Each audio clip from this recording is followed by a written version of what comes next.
Hey, you tourists, it's your boy Domination. This is Back at the Basic. Chugging the This is how we do Texas Bear Manadell's back. You know this it is. Real man roster, fake man roster, ruler roster, fake roster. Brought to my preacher, preach on. And today's topic we're going to talk about is the Back of the Basic. We're going to talk about brand new unsung review episode. And the review episode is we're going to talk about Bobby Valentino. Oh man, this is a talented brother. Man, when he first came out, that was in the end of my high school years at 12th grade. 12th grade. I was at least about I was at 17 turned 18. 18 at the time when I heard Bobby Valentino. Those are the days, man. Bobby's Murray Wilson, better known by his stage name to Bob BB, and I'm gonna go explain that in a minute. And but formerly Bobby Valentino. He was born in 20. He was born February the 27th, 1980, and he's a good singer, man. He had three number one albums, but he really from Jackson, Mississippi, but he moved to Atlanta.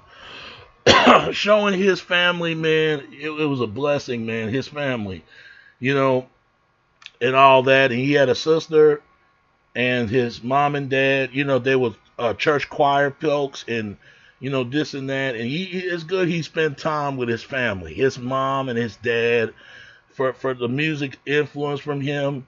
Even his mother, even his sister as well, and the same location. If y'all don't see the movie ATL movie, there's a skater ring called Cascades area. Cascades skater ring. This is in Atlanta, Georgia. This is the same place where they shot the movie ATL movie. Go look it up. It was directed by Will Smith and a lot of big names in that movie. ATL movie. That's a classic movie. I did not know that. The same area where the mayor of Atlanta was live in the same parts where Bobby Valentino was at, and that's crazy right there. That's huge. That is big right there. That is big. That's the same area for they talk about black excellence and black achievements and do great things. When he was at school, he was a singer. Him and his friend was in the group together rapping, and then they become Abel Duel. Then he was in another group called the famous something like that, the famous Pooley,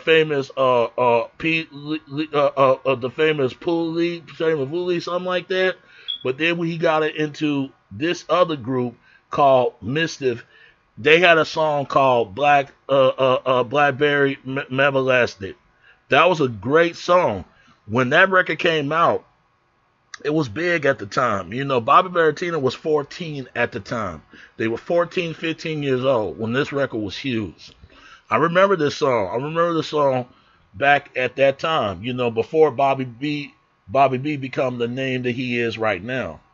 That was in the year 1996 or 1997 after that, before Pac passed away. That was the last thing that Tupac heard on the radio with that song, Blackberry Everlasting by Mischief. And him and Suge Knight was in the car together. I did not know that was the last song he ever heard, because they never said what the last time he ever did. Not only the last time they see Tupac was alive, what's the last thing he did before he was alive, before he was murdered. The first thing he do in his last days, he was listening to a radio and was called Blackberry Everlasting by Mischief. Bobby Valentino was in that group, but the group fell apart. It was disbanded in 1997. It started in 1996, but it disbanded when they came for their first album.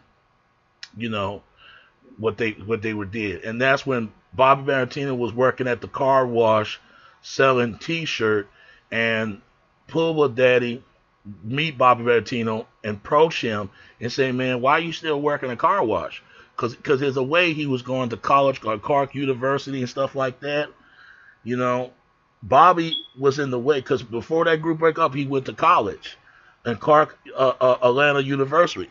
So how he got the name Bobby Valentino, it was a girl told him instead of calling Bobby, she called him Bobby Valentino. And that's how you got the name. And it fits perfectly and take it to the next level. Because it fit perfectly instead of his perfect name, it's Mark Lee, I mean, Bobby Marley Wilson instead of that, his birth name. So he stick with that, Bobby Valentino, because the girl called him that. She was from Texas. So I believe he got with her before they able to unite and have a child. I believe that. I'll tell y'all right in a few minutes. After he met Puma Daddy, he was told he wanted to. He asked him Bobby, do he want to sign with Sturban and Peace by a label guy named. I mean, did he want to sign with Sturban? He want to sign Sturban the Peace, and was owned by artist Ludacris. And he said, Luda, he said he's the biggest, hottest name right now, of course. So he took him, and I think he quit the job or whatever. Cause I was watching it, and that's when he went to Los Angeles meet Bob and Ted, and Bob and Ted. So they was gonna produce Bobby Valentino's first album at the time, and that was a way for him to try to get out there. That's when Slow Down came out. I remember when that record, Slow Down, I just want to get to know you. Don't turn around, because that thing looks good to me. Slow down. Even see lovely. Don't turn around, because I look at your beauty, because you're cutie. That is a good song, man. Play that for the ladies, fellas. I'm saying that's the kind of music will set you off to get with a woman that you're trying to get with, man. If you see a woman walking the street, tell that girl, like, hey, man, slow down, baby. Because that thing is look good to me, but I just want to get your beauty, but you're cutie. That goes rhyme together. Trying to kick it with a lady, man, you trying to get with. But that was a good song. It was written #1 on Bobby's first album, and then Bobby's second album. You know, when he was disturbing the peace, special Ocean Mint, something like that. Special Osmond, something like that, and his and other single was Nimbulus, and that was a good.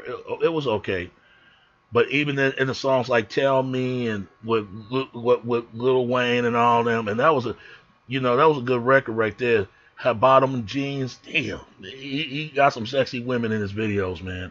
And he was the ladies' man. He was a ladies' man. He was still single and not settled down then. But this is what really gets me.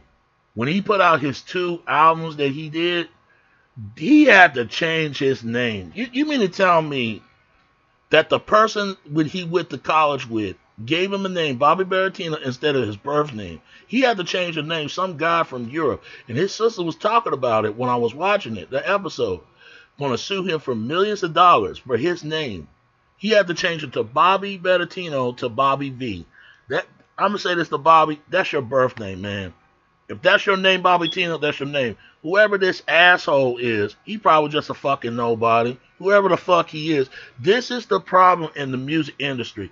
Why is it that they always do this to black artists? They don't do this to any other artist. He's just some fucking asshole looking for a goddamn payday and got mad and didn't make it. Do you know how many people who have the same last names? My last name is Mitchell, but you don't see me going out there suing nobody. Do you see how dumb it is? How stupid over your name? And whoever that asshole is, I bet you looks stupid now. Because how much of a piece of shit that he really is to do this brother like that. That's not right.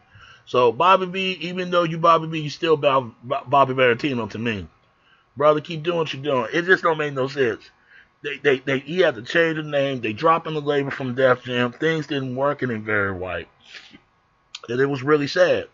Until he tried to get back to his feet, he was in distribution with EMI Production and have his own label called Blue Collar Dreams. And that's when he gonna become his own boss, his own thing, and put out albums, and then went to tours to instead of went to Scream Tour before his days when put out 3 albums, 3 #1 albums. And what got him back in on the top called Mrs. Officer with Lil Wayne again. Thanks Lil Wayne to save his life. As much as that Bobby Valentino to get Lil Wayne to help him, Lil Wayne helped Bobby Valentino. That's a good friendship right there. Shout out to Lil Wayne, true legend at that, an icon. Shout out to him. You know, it's crazy that no matter what this brother do, man, he always being blessed. And him and his dad was at the farm, working the farm together. Man, that was a great thing, and it was great. And he had a new album come out called Sunday Dinner with Sunset, and it's not a sex album. It's like a family together. Because without his family and friends, he wouldn't become the person he is. And I like when he don't let fame go over his head. He's still the person. But what really gets me, that he had some sex service he had to pay, and then somebody accused him of something. And I could tell it devastated because he didn't want to get into it because he didn't have to prove none, and I understand. But the good thing about it, he got family and friends that stuck behind him. This brother should have been a lot more appreciative of his music and his work.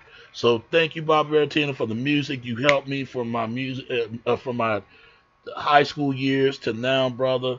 Keep doing what you're doing. So from you was open up acts with Marcus Houston, B5, and all the rest of them, man, to Bow Wow and stuff, brother. You inspired not only me, but you inspired a lot of millennials that for help the music would grow a lot more in appreciation. So shout out to Bobby Valentino, Bobby B, also known as Bobby B, and I hope you enjoyed this unsung. So I'll see y'all some other time. It's your boy Domination. This is Back in the Basic. Chuck of the Deuces out, text baby. Until next time.